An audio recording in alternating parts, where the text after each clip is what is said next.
Alors aujourd'hui, on a réuni plus de 155 000 plaignants qui réclament leur participation aux bénéfices à leur banque. Toutes ces personnes, ce sont des emprunteurs qui ont contracté un crédit immobilier ou un crédit à la consommation et qui demandent le remboursement de ce qu'on appelle la participation aux bénéfices, qui est une partie de la prime d'assurance qui a été payée, et la loi les autorise à demander ce remboursement chaque année, chose que les banques n'ont pas faite depuis des décennies.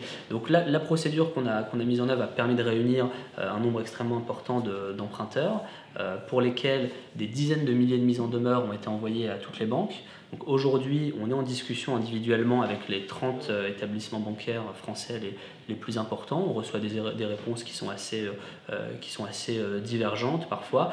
Dans tous les cas, les sociétés bancaires, pour l'instant, refusent de verser cette participation, mais on note une évolution du discours. C'est-à-dire que d'un état où elle disait aux emprunteurs bah non, ça n'existe pas, la participation au bénéfice, vous n'y avez pas le droit, cette action et la mise en lumière par action civile de ce problème-là a fait évoluer le discours. C'est-à-dire que maintenant elles ne peuvent plus s'en cacher, elles ne peuvent plus dire individuellement vous n'y avez pas le droit, mais ce qu'elles disent c'est vous y avez le droit collectivement mais pas individuellement, et nous on ne sait pas comment vous redistribuez cet argent.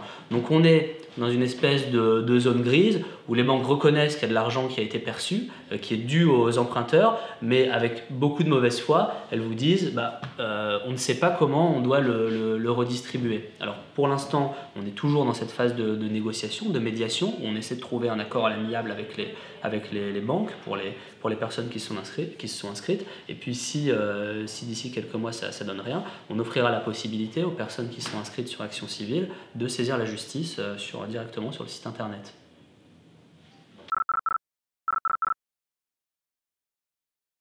Alors la procédure elle est relativement simple, les plaignants s'inscrivent sur actioncivile.com, ils vont trouver un modèle de dossier qui est complet, auquel ils vont rajouter des éléments factuels liés à leur situation. Donc par exemple sur l'assurance emprunteur, ils vont indiquer le montant de leur crédit, ils vont indiquer le taux d'intérêt, ils vont indiquer le montant mensuel de la prime d'assurance, et puis le système va leur générer automatiquement un dossier de procédure qui est complet.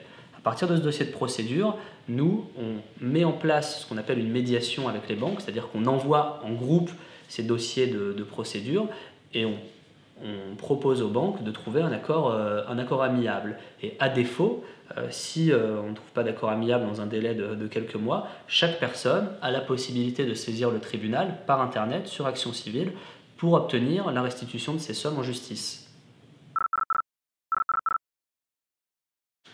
Alors on a eu des relais qui ont été très importants dans la presse. Qu'aujourd'hui, voilà, les politiques ne peuvent plus dire qu'ils ignorent ce problème, cette question de l'assurance emprunteur, qui représente quand même 16 milliards d'euros qui ont été confisqués aux consommateurs.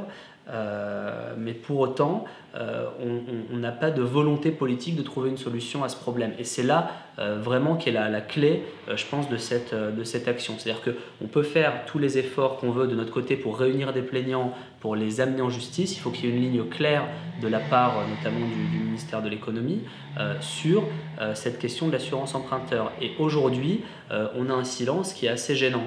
Et quand on le rapproche à ce qui s'est passé en Grande-Bretagne, où à un moment donné, en 2012, l'autorité de régulation a dit il faut restituer ces sommes aux emprunteurs, en 2 ans, vous avez 15 milliards de livres qui ont été restitués, parce qu'il y a eu cette volonté politique. Aujourd'hui, les banques se retranchent derrière les politiques, se retranchent derrière des vieilles réponses ministérielles qui à l'époque allaient dans leur sens, mais aujourd'hui, au regard des éléments, au regard de la décision du Conseil d'État de 2012, il faut que les parlementaires et que le gouvernement se saisissent de cette affaire pour appuyer la demande des consommateurs.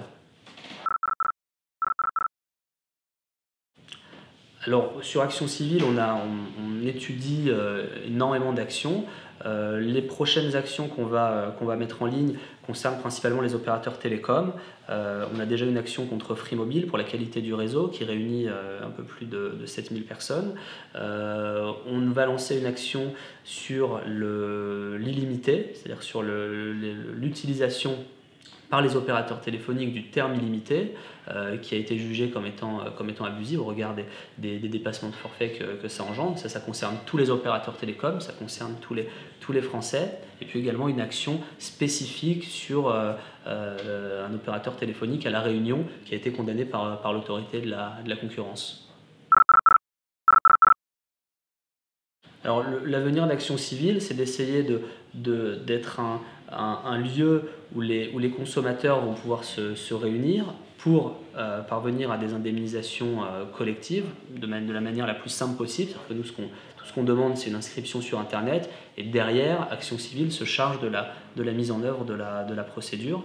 À moyen terme, on aimerait cibler un nombre d'actions qui soit le plus important possible, en ouvrant notamment la plateforme à des tiers. On a des associations de consommateurs qui commencent à travailler avec nous, on a aussi des avocats qui commencent à travailler avec nous pour alimenter la plateforme et essayer d'avoir des actions à la fois au niveau local, c'est-à-dire des actions qui vont concerner quelques centaines de personnes, et des actions au niveau national, c'est ce qu'on fait en ce moment, qui vont concerner des centaines de milliers de personnes, voire tous les Français.